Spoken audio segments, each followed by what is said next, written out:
All right. Good morning, everyone. Morning once again. We are now live on Facebook. I know we still have a few people who are coming in, but we'll make a start. And today we are really fortunate to have with us the father and son team of Paul and Nicholas Rachmadi to share their thoughts and their experiences and insights into particularly Nicholas's journey as an athlete. Of course, Paul supporting him as a parent. I think this their insights will certainly be useful for many of us joining today this morning who are coaches, because for a longest time one of the things that we have kind of advocate in coach, certainly in CoachSG, is the idea of collaborating with partners, and those partners in our coaching journey will certainly include the likes of parents, athletes, and the school or the club. So today is really an opportunity for us to hear from Paul and from Nick on their journey and how that has turned out for them in terms of collaborating with coaches. So before we move on, I just want to just get some things out of the way first, and those are housekeeping matters. So, as some of you may be familiar, we do want to look at one conversation at a time. When it's time for asking questions towards the end of the session, we do want to look at you asking question one at a time. If you are not talking, we would really appreciate it if you can mute your mic so that it doesn't interfere with the speakers or the presenters that we have speaking. Yeah. We also would like you to switch on your videos. I think it's a lot more um, engaging when we are able to see who we have in the room, and we're quite a number of you here with us. So if you could switch on your videos, then that will be really helpful for us to really connect. The session format, as per our usual Motivational Monday or other workshop, is such that our speakers will share through a couple of slides that we have here, and then we will open up the floor both to our participants on Zoom as well as our participants on Facebook to invite you to have any questions or to ask any questions you have for both our speakers today. If for whatever reason you're not able to unmute your mic or a little bit shy, you can put in your questions through the chat box, and I will pick it up and we'll ask those questions to both Paul and Nick. For those of you who are NROC coaches, you certainly would be familiar with the recent announcement on the Sports Resilient Package that allows you to be eligible for CCE training allowance. Yeah. So if you are an NROC coach, you are entitled to or eligible to receive the training allowance of $10 per hour from attending today's session. And the requirements are really for you to attend it in full. At the end of it, we will flash a QR code for which you would need to provide us with the feedback, as well as do a simple quiz just to see if you have picked up some interesting learning points from the sharing today by both our speakers. Yeah, and yeah, it's quite simple, and I'll give you a little bit more information when we start this at the end of the session. Yeah. So without further ado, I want to go straight into our two speakers that we have here today. You see the family picture there in the middle, and that is Paul on the right side of the screen, and Nicholas, the young man, in the middle. So just a little bit about the two of them. Paul is married, as you can see there, to his wife Florence. They have two children, Nicholas being the older one, who's 19, and Carol, the younger one, the daughter at 15 years old. So Paul professionally has around 30 years of security experience, spanning over specialties such as corporate security, protective security, supply chain security, business continuity management. So he is currently the Deputy Chief Executive Officer and Managing Partner for the company called Security and Risk Solutions Private Limited and its group of companies. So that's a little bit of introduction about Paul. Nick, the athlete that we're looking at here in the middle, he is a national triathlete, and he represented last year at the Southeast Asian Games in Philippines. and there he clinched silver at the duathlon mixed team relay. So he's studying at the Singapore Sports School, pursuing the IBDP, or the International Baccalaureate Diploma. He has done really well, and he was the valedictorian for the graduating class of 2020. So congratulations on that, Nick. On top of his academic and sporting commitments in school, he was also president of the Student Council for the term 2019 to 2020. Nick, as a person, he believes in giving back to society. Despite his hectic schedule as a student athlete, he does make effort to utilize the time that you have, any free time that you have, to volunteer in different organizations. And we'll hear a little bit more about him and what he has done shortly. So, with that, I really would like to welcome formally Paul and Nick to our Motivational Monday. Nick, Paul, welcome. Thank you, Azza. Hey, thank you, Uncle Azza. Yeah. I've known, yeah, it's kind of strange to be a little bit more formal, because I've known Paul for many years, and of course Nick as well when he was young, or since he was young. So really glad to have you with us, and I really we invited you because I think you have an interesting story to share, and I think the participants that are with us this morning, either on Zoom or on Facebook, will certainly benefit from hearing from your stories, hearing from your journeys, the ups and downs, no doubt. And as coaches, how we can think about how to connect better with parents, how to connect better with athletes, knowing how they think and how they feel, so that we continue, as you know, the tagline in CoachSG, to coach better every day. So with that, I'm just going to invite Paul, if you are going to kick us off, and I'm sure Nick will jump in every now and then to share his perspective also in this. Yeah, thank you. Okay, I think first thing, thanks Azza for inviting us. What I'm going to do is I'm going to kind of make this an informal session, and kind of share our journey through how we see things. There's no right or wrong, but this is what we have went through and what we feel. Yeah, so, and of course, after I share, then Nicholas will come in, and of course, later on at the end of it, we'll take answers and questions. So a little bit of about our journey. Okay, of course, when Nicholas, our firstborn, when he came, okay, as parents, both me and Florence, we didn't know how and where we wanted to start. Right, we read a lot of books and things like that. But one thing that we know is that we wanted to be active and involve parents, right? Because I think that was the key for us, right?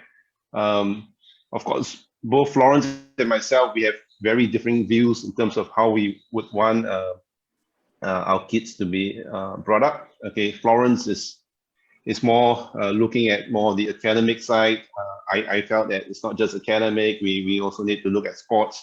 Because when I was younger, I was also very much into sports and all these things. But what we found is we found that middle point, and then we actually, in a way, complemented ourselves, right? And we aligned that it is not just going to be fully academic. It's not going to be fully sports. It's going to be a holistic approach that we want to go with, right? And we also agreed on who to take things. So Mommy takes Nicholas for all his academic classes, or teaching him, coaching him on that part of things. I take him out and have fun. So very soon, in that sense, Mommy became Nicholas's first teacher from that perspective when he was young. And I, in a way, became his first coach, right? He was very much, I got him involved in everything, right? He was doing table tennis, badminton, rollerblading, football, swimming. And what I did was I just let him have fun, right? And soon he kind of narrowed down into the sport of swimming, right? And we'll talk a bit about that later on. The other thing is that when we wanted to do this, we wanted to ensure that we created a positive environment, okay? and whichever journey, whether is it in studying or whether is it in sports, okay, it had to be fun, right? Nicholas had to enjoy himself, right? And we always focus to try to make it a family activity. Okay, so even when Nicholas was young and was studying in primary school, mommy was always there. He's not doing it alone. He's always doing it with one of us. And from the sports side of things, we will always be there, right? We will bring him from coaching, even if when during his swimming days, right, when he's going up and down the lap, we will actually be sitting there watching him and looking out for him, and we don't just drop him off and go off. So we are actually with him throughout that journey from that perspective. Later also, what we found is the collaborative partnership is actually very important, whether is it from the academic side of things or from the coaching side of things, because from the academic side of things, of course, getting feedback from the teachers on what's going on in school is important. Likewise, from the coaches, feedback on what's going on in training, what is working, what is not working. And it's not just teachers, coaches, there's also other partners, right? With the physio and the support side of things, right? Those are also important, right? As we all know, that there's a saying, right? It takes a village to raise a champion. So everybody plays an important role. And how I feel is that for us to succeed, there must be a good collaboration and communication between all parties in that sense. Again, I don't preach to have all the answers. In fact, we are still on this journey together, and we are actually constantly discovering as we go along, right? Nicholas, you got anything to maybe share some of your points? Yeah, I remember like my dad said, it's always a holistic approach, and I'm really grateful for my parents who were there for me since young. Like my dad said, my mom was my first teacher, so she would buy me all the like assessment books and all that, and she'll make me like do it over and over again. Well, my dad was the one who was there for my sporting development. Like he takes me to rollerblading. I remember very vividly, like we always go to like the top floor of the multi-story car park in our old place in Sengkang, and we would just done rollerblading together. Like after he's done with his work, we also he also brought me to cycle to school when I was in kindergarten. So, all these memories are still very fond in my mind, and yeah, I'm really grateful for my parents who was always there for me. And yeah, lastly, with good collaborative partnership with coaches is also very important because yeah, like my dad was saying that my parents were always there watching me swim, despite like me going up and down, like maybe a bit boring and arduous, but they were always there supporting me. And I'm glad that coaches are always there to support my parents as well, because sometimes maybe coaches will not be that happy if parents are always there to watch, but so most of the coaches who I worked with, they were very happy and very welcoming for parents to watch training. Yeah. Paul, if I could Just to ask you kind of a question, hearing the wonderful journey that you have, and you talk about bringing Nick to introducing him to different things, and you mentioned table tennis, rollerblading, swimming, and so on. So for you and your wife, as parents, right? How important is it to sort of provide your kids with an early exposure to different sports? Okay, good question. Again, for me, when I was young in school, I used to run cross country in for my school back then. Then when I joined the police force, I used to swim for the police force, and I used to be very active in taekwondo. Right, went for competitions and things, and so I enjoyed those part of things. Right, but I didn't want to force down upon Nicholas to the sport that I wanted to do. So what I did was I said, okay, these are all the things that you can do. Just go out and have. The key thing is to have fun, right? And in some of them, I joined him, right? So like when Nicholas mentioned about going up the car park for rollerblading, I can you remember that while he was young, he picked up very fast. I was trying to pick it up and I keep falling down, right? So that was painful. But like taekwondo itself, I used to be very active, so I go along with him for his taekwondo classes, and swimming we will always be there. But I think after, when he was a kid, right, he did enough of one thing, and he comes, "Oh, Daddy, I do not want to do this anymore." Right? Then I say, "Okay, yeah, fine. Then let's do something else," or things like that. So I got him involved in other things. Of course, the only painful thing was when he told me I wanted to drop taekwondo, right? So then I was saying, okay, let's complete what we started, right? So he got his junior black. Then I said, okay, if you really want to quit after you get your junior black, then fine. And when he got his junior black, he said, "Daddy, I want to quit." So I had to keep my word, right? So I believe in letting them make that decision on their own. And to your question in terms of how early, I think early engagement is very important, right? They need to start building that love for what they're doing, and finding what works for them, right? To that extent. And for Nicholas, I don't know, he at that time he just decided, I want to just do swimming, right? So okay, fine. So then he picked a sport that takes up probably the most time and commitment in the pool. So we just went along with that, right? Thanks for that, Paul. Nick, a question to you then. Having heard what your dad said, what was it like, growing up in a family environment where your parents, are always introducing you to different sports, different activities, and always making it a family affair, as your dad has shared. What was it like, therefore, growing up in that kind of environment? Yeah, I think it was pretty a good experience growing up. I think my childhood memories are still very fresh because of all the the new activities we're always discovering. I remember my parents always bringing me to taekwondo training, and sometimes my dad would join along too. And sometimes we would do extra training back home.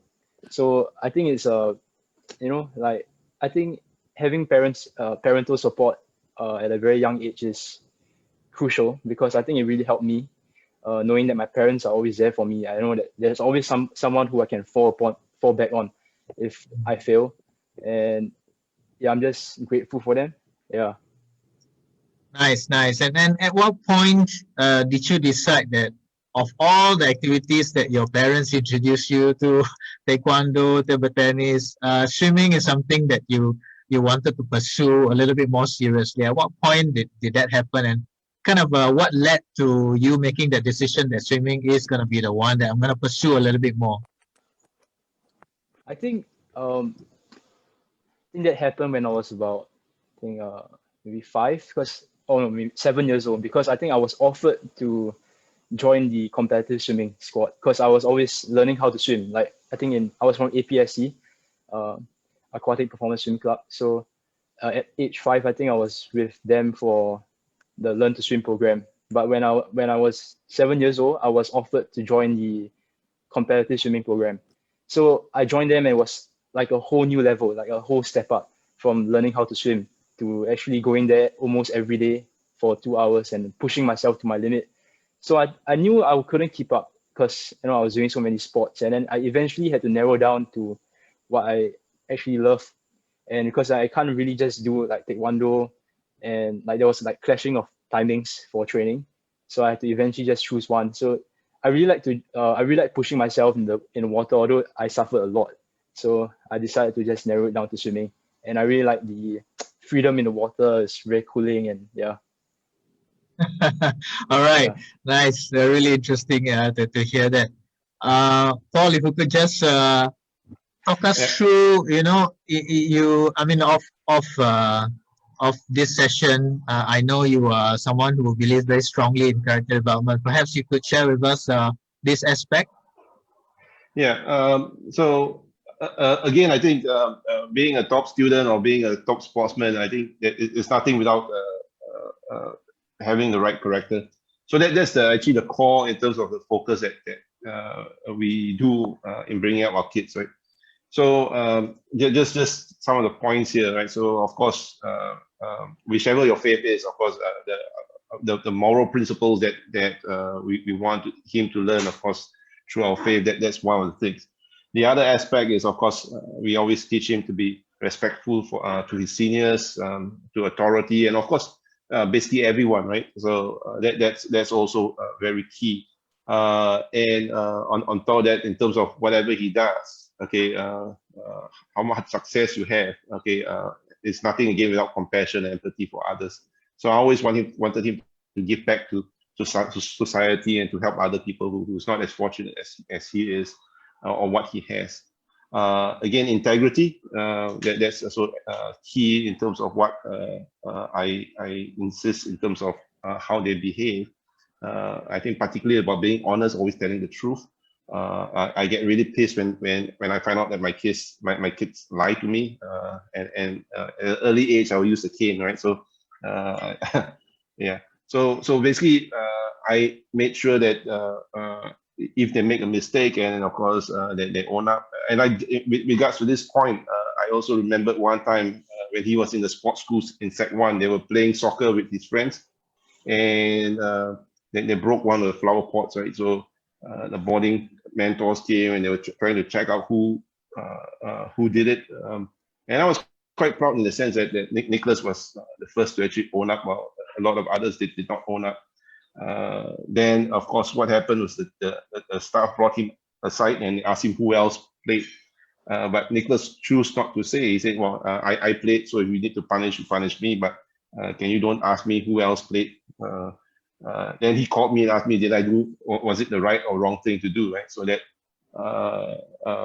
that was also, in a way, a conflicted answer that I had to give him, in the sense that I always want him to tell the truth, but I also don't want him to snitch on his friends, right? Because again, that's where you strike what's the right balance, right? Then the other thing is also about gratitude, okay? Being appreciative of what people have done for you, being grateful in terms of the things that you currently have. And the other thing is always remaining grounded, right? So you may be the top here, but there's always another mountain higher for you to climb.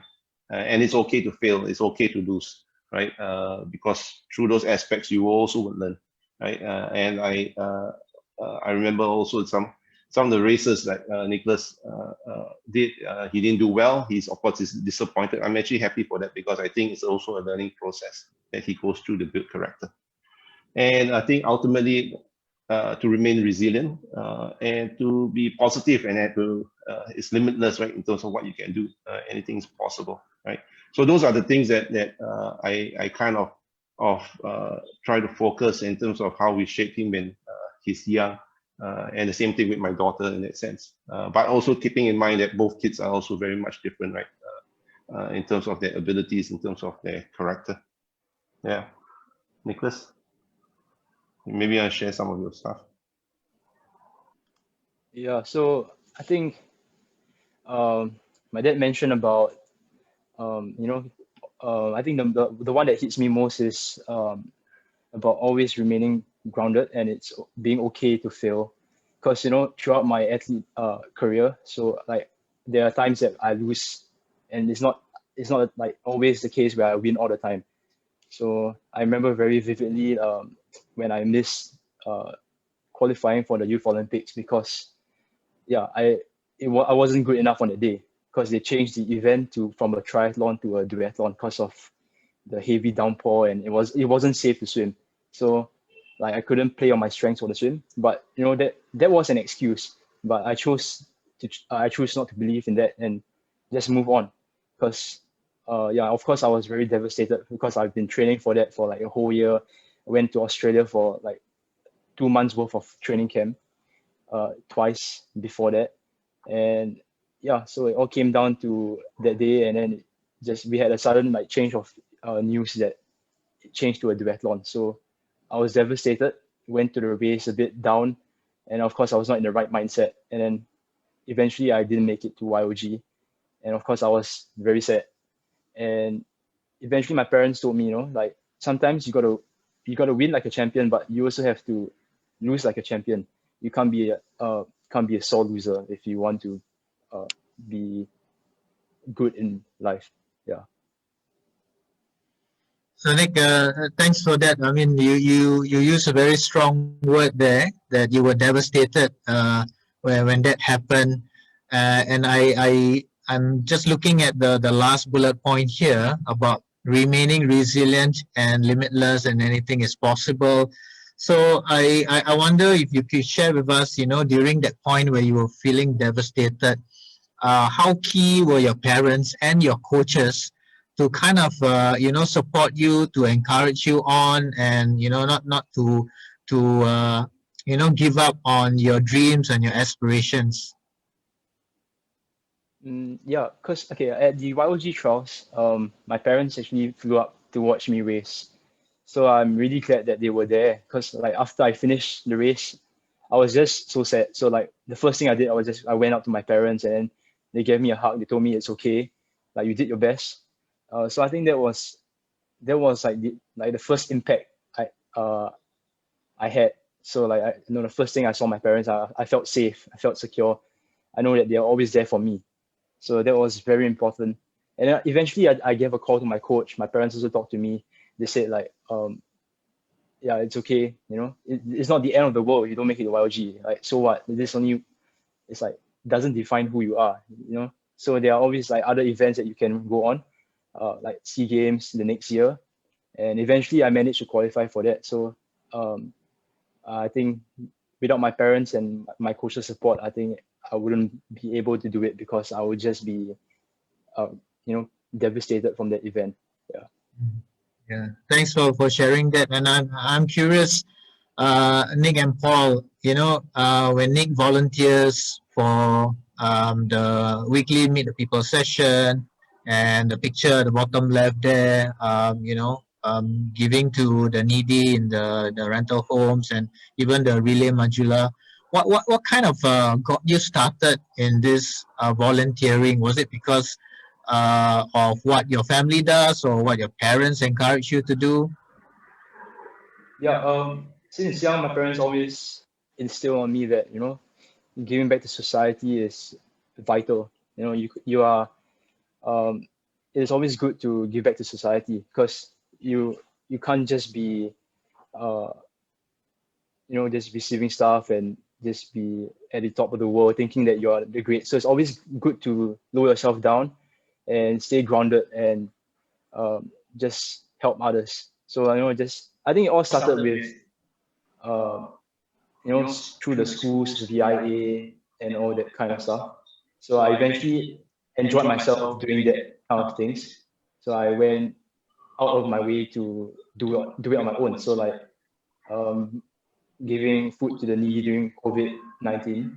So I joined YMCA together. We just delivered food packages to the rental units in Ang Mo Kio. So it's always nice to see like how you can leave an impact on others, and it's a really good experience. Yeah. So I think it all started also. I think one of the key things, besides us trying to bring Nicholas that way, I think the school played an important role, right? To a certain extent, the school had this VIA program where they bring the students to the homes and things like that, and of course. Back then, again, when Nicholas was young, after coming back, we talk every day, right? We talk every day what he's doing and how it is. So I will usually ask, oh, how do you feel? What do you see happening on the ground? So then he would say, well, yeah, the old folks home, they're feeling lonely and all these things. So I say, okay, what can you do to help them to be happier, or to do things, right? So I kind of also kind of provoke things, but I think it all started also very much with the school's program that they have, right? So Yeah, I meet the thanks for people that. session. I think it just meet the people session. It just started because he finished his exams. He has 6 months free time. So he was saying, well, how can I? He was asking me how can I get involved with grassroots. So because I think one of the things that impact him, and we talked about it, is during the COVID time, and he went house to house bringing food. I think he saw some of the people in they were old and they were sick, and some of them were. I think you were telling me that the food was rotting, and it was quite impactful to him in terms of how there were a lot of other people who were suffering. While we were at home, we had enough food supplies, we had things that we have, right? So after the exams, he said, I wanted to get involved to do more from that. So I said, yeah, why not? I put you in touch with a friend, and they brought him to do the meet people sessions again to engage with the community.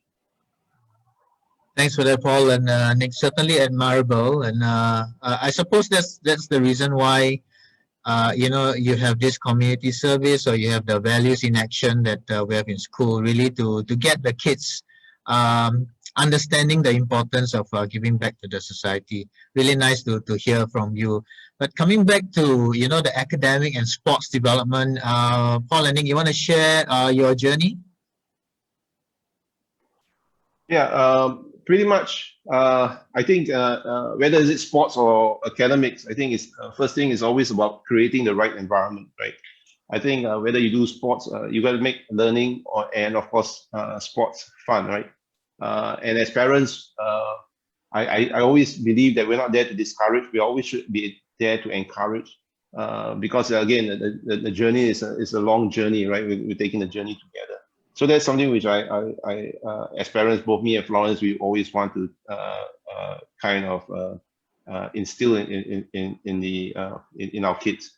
The other thing is that we also believe in a holistic development, and I mentioned here, never forget the arts, because again, I think it is also important in terms of academic development as the left and right brain, right? So I always believe that the arts, where you develop the other side of things, is also important to the overall development. So of course, Nicholas went for his piano lessons and his music stuff when he was young. Then of course, when he reached a point where he said, "I'm not interested anymore," you stop. We allowed him to stop. Right? It was not immediate. We said, give it a try a bit more. Then when we realized that he lost interest, we were okay with him stopping, so we stopped it. Then of course, later on, when in Sec 1, he all of a sudden he just wanted to go back to music again, but then he wanted to play a guitar this time. So again, we got him the guitar, but I was saying, oh no, you stop. So we got him a $80 guitar that we bought from the provision shop. So I didn't want to just throw it there and things like that. But then later on, as he improved his skills, then of course we invested a bit more so that he can kind of hone in on his skills in that aspect. Then I also believe in taking a balanced approach, right? So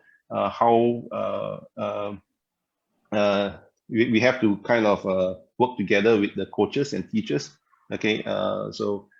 Because sometimes, just for example, I say his exam period is coming. Okay, we need to cut down on the training, because we need to kind of focus on his studies to so that he can produce results there. And then likewise, if like the SEA Games is coming, then or his competition is coming, then we need to kind of also kind of lower down his studies or his so that he can focus on his training, right? So the tough part actually came during last year when the SEA Games and his IB exams were all coming in at the same time, right? So that was the part that was actually very I think stressful for everyone. But I think you look at it, I think the sports school in that sense had that balance in that sense. I remember when he needed to go to Australia to train for 2 months, the school actually rallied around the academic side of things. They prepared his notes. He had lessons before leaving, and then when he was in Australia, he was doing his assignments, and teachers were actually marking his assignments, like basically like what we are doing now in COVID, right? Everything was done online, so he did not really miss out on stuff. Then of course when he came back, he had catch-up lessons. So that's where that partnership comes in, and the coaches also, I think, is important, because at the end of it, coaches need to know that this is okay. Well, we want to try and balance both sides of things, right? Some people say you can't balance both, but I think we're trying to prove that you can with the right collaborative partnership. And I think I believe that you will show results from that perspective. The other thing is we always tell them to dream big, right? Nicholas, when he was how old? I think 8 years old. He said he wanted to go to the Olympics, but I don't think he understood what it was all about, right? But I said, yeah, okay, maybe one day you go to the Olympics, but that's if you want that, you got to work towards it. I believe in setting stretching goals, okay, but it has to also be achievable. If you set unrealistic goals, then you always be missing it, right? Then you get demotivated and things like that. So that's the part that you need to be stretching goals, but yet achievable. And when you achieve your goals, we always believe in celebrating success, right? So that helps motivate it. But I know some people, I know some parents, because with all the sporting parents, they give monetary incentive. Oh, you meet your PB in swimming, we're gonna it's $50 for you, whatever it is. I don't believe in that, right? We don't believe in it, right? So we think you must want it yourself. Yeah, we celebrate your success in achieving it. And what we do is usually we go out for a dinner or a lunch. That's how we celebrate success. And I think ultimately you need to give, we give Nicholas the space to develop on his own. Okay, there's also various stages in his development that I think you need to let go, right? Whether it's academics or what, like for example, from the academic side, my wife was basically with him throughout all the way to PSLE. But when he went to secondary school, she had to, it was not easy, but she had to let go because some of the stuff she's not familiar with and things like that, and you need to let go to somebody who's more of an expert in it. So you hand over to the teachers and let the teachers take him on for the next lap of his journey. For myself, I was his first coach, but it reached a stage where I don't have that ability or the capability to teach him further. So I need to hand over to another coach, right? So I put here moving, then I play a different role, right? So I moved from his first coach to being his life coach. So I start coaching him more on values, right? And I think later on, as he grew up further, I probably will take a further backseat and just become like an advisor or mentor. So that's how I see things, right? From that perspective. Thanks for that, Paul. I remember bumping into you and Florence round about when Nick was doing his PSLE or just after, and we bumped into each other in Coburn, and we were talking about which school should we go, should Nick go to, right? So Nick, in terms of academic and sports development, what was it like, pursuing both of this, academic and sports in sports school, and was the environment, really one that kind of suited you in terms of allowing you to pursue these two areas? Yeah, I think the Singapore Sports School really helped me. Okay, I just graduated from the Singapore Sports School this year, so waiting for NS. Yeah, but back to Singapore Sports School. Yeah, I think it really helped me because like when I was in primary 6, I was deciding which school to go to, and after attending the open houses from like the various schools like RI, ACSI, because there was like DSA for swimming, and eventually the sports school. I think the sports schools program really intrigued me the most, and it was more of it offered a very balanced timetable and everything. Like we train in the morning, go to school in the afternoon. And unlike other schools, you don't start too early because it accommodates for training in the morning.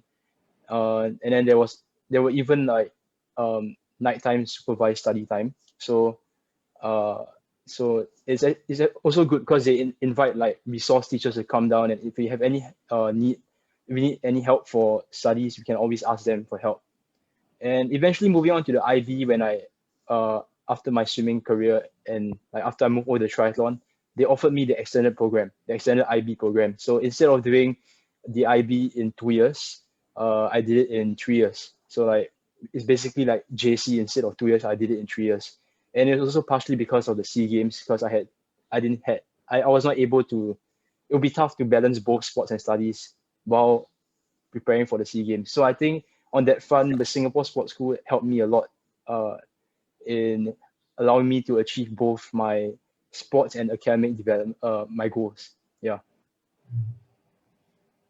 Yeah. Thanks for that. Certainly very interesting. But you didn't have a easy journey, isn't it, Nick? You want to share with us your journey as an athlete?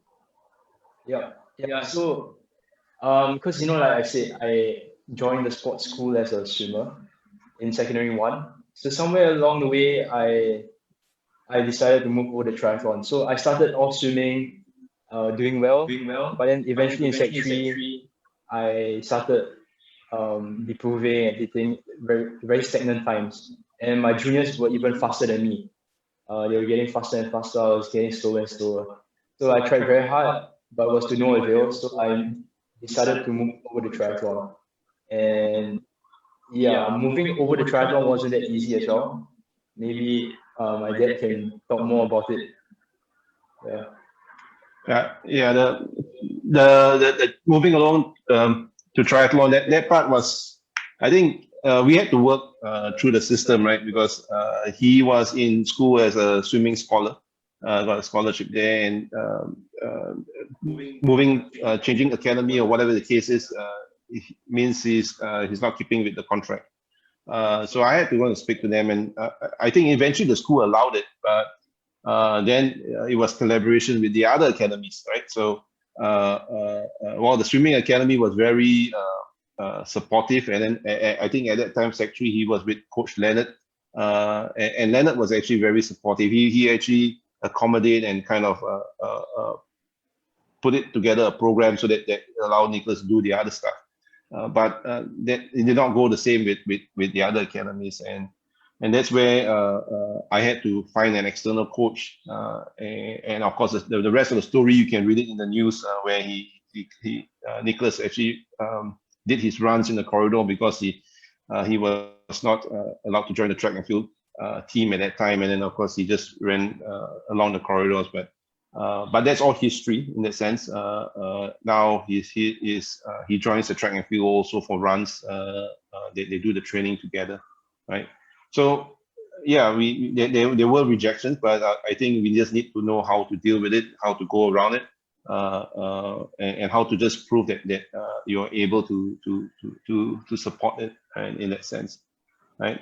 The other stuff here, of course, you can see, right, that they were the injuries that you face with the sport of triathlon to a certain extent, running also. So those are the downs that you need to be able to be there to catch him, and in the way support him so that he can come back again, right? So those are the things that we kind of go through. And of course, as a student athlete, you can see that there's a lot of sacrifices, right? So so that you see the good side on things on where he gets it, but there's a lot of tears and sweat behind the scenes, right? There were lots of breakdown, right? Where he's trying to study and he just can't get in, and then he just start crying. So as parents, we needed to be there to kind of support him, speak to him, right? And always give him a choice. I say, what do you want? If you want to drop your sport, we will support you if you drop it tomorrow. If you want to drop your studies, yeah, we are also okay if you don't score that well, right? You just get by. But at the end of it, we put it to him is what he wants, right? So of course, from a student athlete perspective, is his primary school friends, which he's pretty close with, he can't join them for outings. He can't go late nights because he got training, right? And it's going to be it is still a very long journey, right? But of course, they know that we are doing it together. Thanks, Paul, for that. Nick, what was that like? Growing up for someone at a young age, making all those sacrifices, and as what your dad said, right? No outing with friends, no late nights. What was that like? I think it was definitely not easy. Like when your friends invite you to go out, but then you have training the next morning, so you have to kind of just tell them you can't make it, and you think to yourself like, oh, if I tell them I can't make it now, they probably won't invite me the next time. So, but I'm very glad that I have very understanding friends. They know that I have commitments to my country to represent them, the country in like various competitions, and they since young in primary school they know that I have been an athlete, and I come late. I come late to school because I have training in the morning. So they are, as long as you have friends and the people around you who understands you, think it will make this tough journey a little easier. And yeah, from Yeah. that picture there, you can see it's actually me, the bottom right. Yeah, it's actually me studying while I'm training. And this picture was taken last year, I think 3 weeks before SEA Games and a week before my first IB paper. So it was really stressful times. I was not sleeping well, like sleeping late at like 1, 2 a.m. and then waking up at 6 a.m. in the morning to train. But I guess you got to do what you got to do if you're an athlete in Singapore. Studies is still very important. And Mm-hmm. yeah, it's not easy. And yeah. Yeah, I mean, it certainly doesn't look easy, and I commend you for the things Thank you. that you achieve. Well, I see a very painful picture on the top right there where you had a bike Yeah. crash, and those were, I suppose, the injuries that you had, and the ups and downs. So through the down side of things, how critical were your coaches as well as your parents in getting you through those low times in your life? Okay, so I think when it comes to, let's say, injuries before um, like crucial races, like you can see at the bottom there, I actually suffered a grade 2 tear in my adductors longus like 2 months before the SEA Games trial. So of course, like it's not just a physical aspect of it, but like the emotional aspect as well, which is quite important because like you've been preparing so hard for it, but then all of a sudden you just get this setback that you have to try to render this problem. And of course, like my coaches were there for me. They, besides the physical aspect of things where they try to uh, lower down the training load and of course focus more on rehab, emotionally they were there for me as well. Like they texted me like every day, just to check in on me if I'm okay, like if I'm doing better, if I can do this certain exercises. And sometimes I'll just take videos of myself, just doing some of the rehabs and to just see whether like my movements are okay, is it better, like to see the progress over time. So I think that was very important, like the emotional aspect when you have setbacks, yeah, before um, any like important races or competitions. Yeah, yeah. I mean, you talk about coaches, and I know you've been through quite a few, or you've had quite a few. Perhaps Paul and Nick, you want to share on this aspect of your journey? Well, I think I discussed actually when we.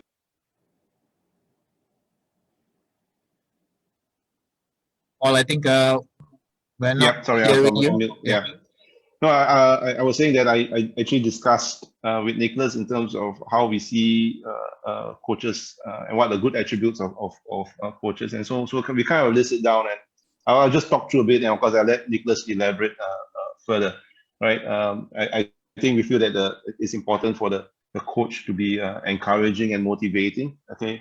The other one of course is being unbiased because we do come across some coaches and where they have their favorites. I think being unbiased and professional about how you approach things, that's important.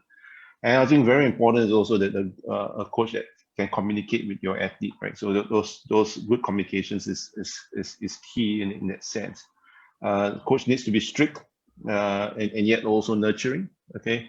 The coach needs to be dedicated and always put the athletes first. Okay, I think those are important areas.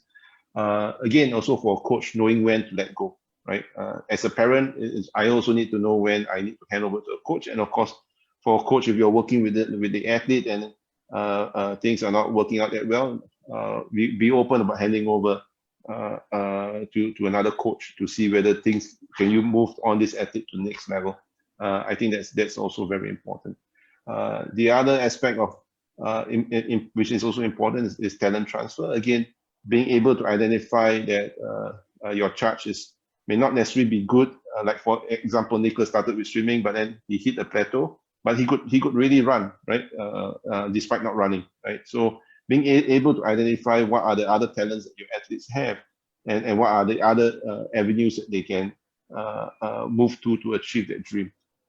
And the other thing, again, being in Singapore, also need to understand that academics is also important, right? Because we want to get also be able to achieve a balanced approach in things. Nicholas, you want to add? Yeah, so yesterday I was just actually preparing these slides because, like just wanted to share about, what are some good attributes and attributes of a good coach. And throughout my athlete life, I have worked with various coaches since young, like since when I was 5 years old, learning how to swim. So I think these are a few good attributes of coaches. Being encouraging and motivating is, I think, one of the most important ones, because sometimes the athletes are in like in the hurt locker, like they are always hurting in training. So I think if you need a coach who is always there to constantly motivate you, and I think that really helps motivate athletes, because it can be really very boring and tiring over time if you keep doing the same thing, jumping to the pool at 5 a.m. in the morning, or like going for long rides. So of course, having a good coach who's always there to encourage you is very important. I think the second most important to me would be being unbiased, because the athletes can see it if coaches are, they have some favorites in the team, and sometimes this causes, like, even the athletes among themselves to have disputes, and the athletes know because they can see it. So it's, it just ruins the bad communication between everyone. So I work with coaches. Some of them I came across a little biased towards others, and sometimes there are some coaches who are really just fair, and like there was even one coach who I worked with who even said that he didn't believe that much in talent, and as long as anyone who's hardworking can will always be able to do well, as long as talent do hard. That saying where they say that hard work always beats talent and talent don't work hard. So I think that was very vital. And lastly, I'd like to say that, knowing when to let go, because some coaches, they dedicate their whole time to a single athlete, and sometimes it may be a little hard to um, to let your athlete move on to the next level. So I'm really glad and grateful that I have worked with coaches who are able to recommend me to other coaches. Like, I think Coach Eugene, who took me in triathlon, my first ever coach in triathlon, he recommended me to go over to Australia and Thailand for various training camps. And yeah, so I think that is very important, because if if you know your athlete is not uh, has the capability to move on to the next level, I think you have to do what is best for the athlete, and the athlete's interest is always first. Yeah. Thanks for that, Nick. Thanks again, Paul. We kind of have come to the end. Time flies, and we do have a few more minutes for our audience here to ask you any questions. I do see some things on the chat box, but I want to open up to before I open up to the floor for questions. Just want to thank you for that sharing, Paul and Nick. So for the audience, for the participants here with us, if you have any questions that you have for the two of them, perhaps you could unmute your mic and you can ask them those questions so that they can respond directly.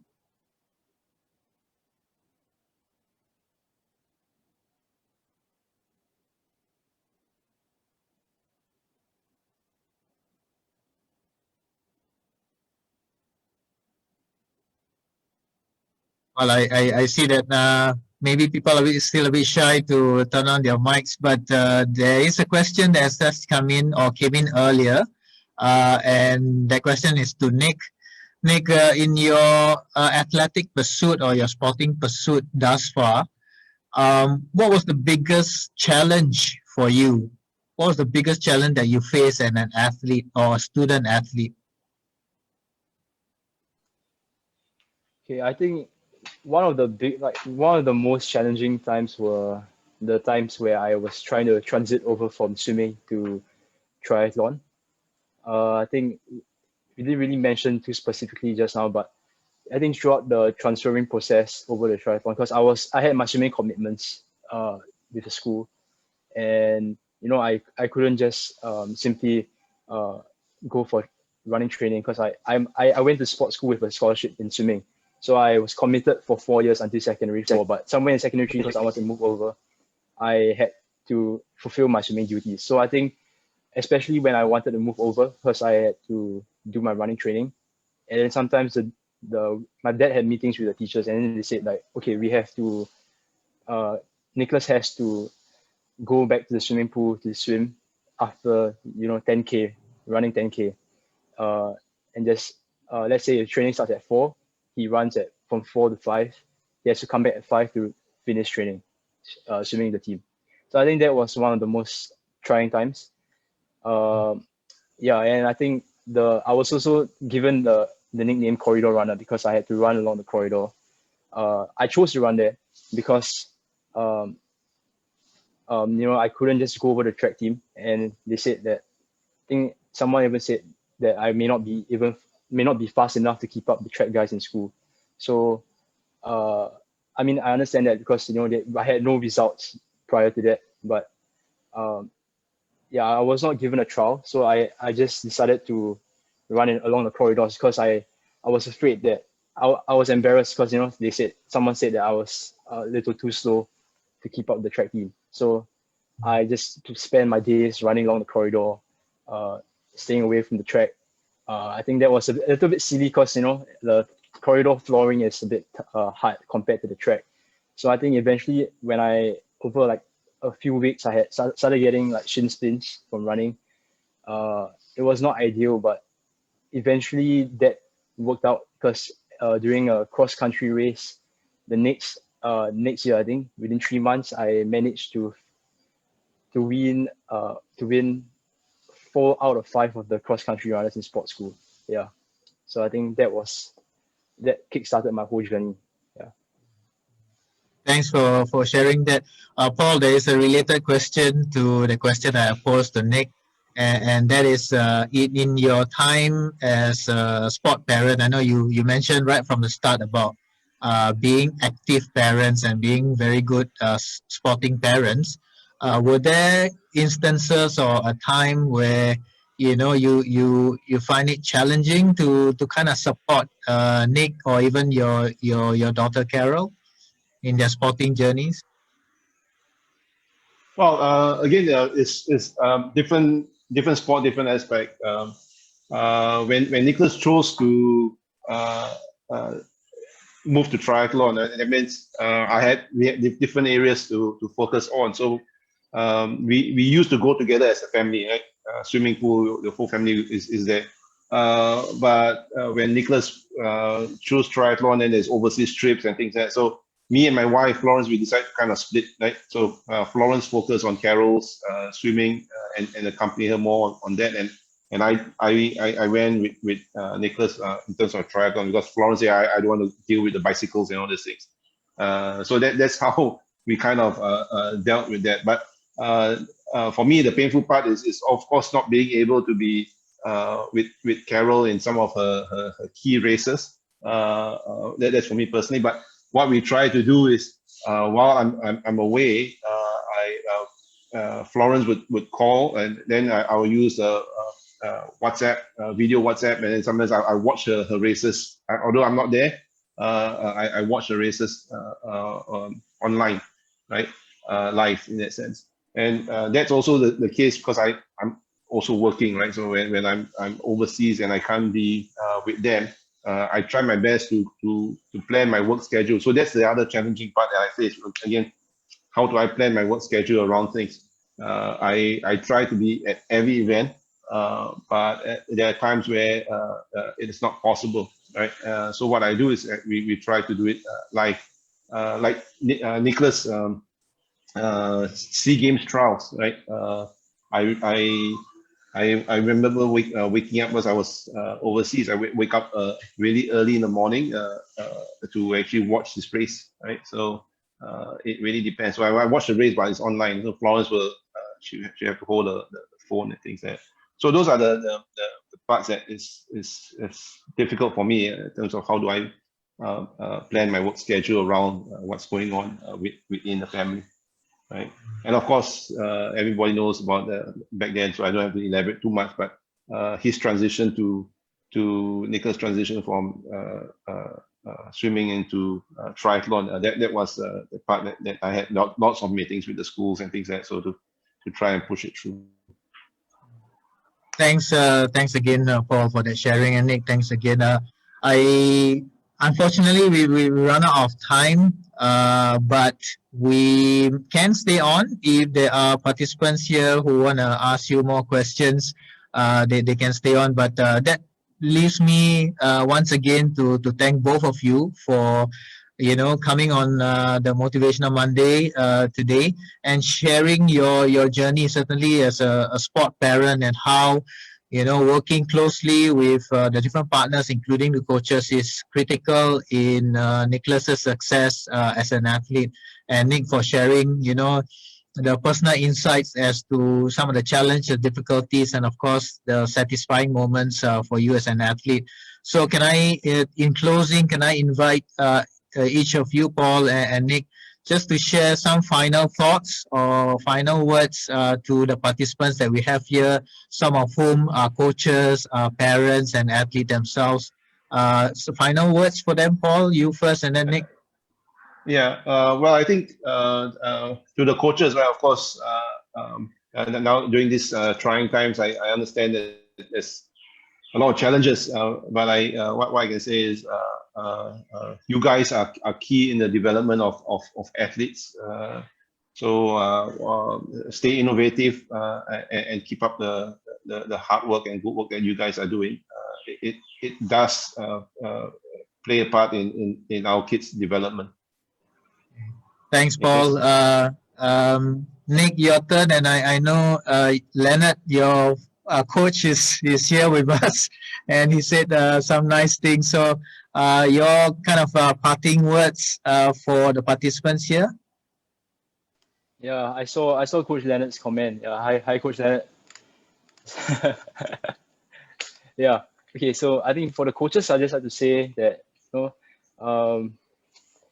you guys, I'm really appreciative of all of you coaches, and on all the coaches I have worked with, and you guys play a very crucial role in the athlete's development, and it's a very, very noble job, because without you guys, the athletes will not be where they are.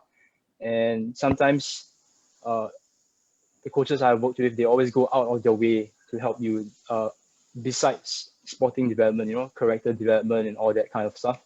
So I think that also eventually helps the athlete to be a better person in life. And after all, coaches are the people we see the most, apart from our teachers in school and our parents, because we are training almost every day.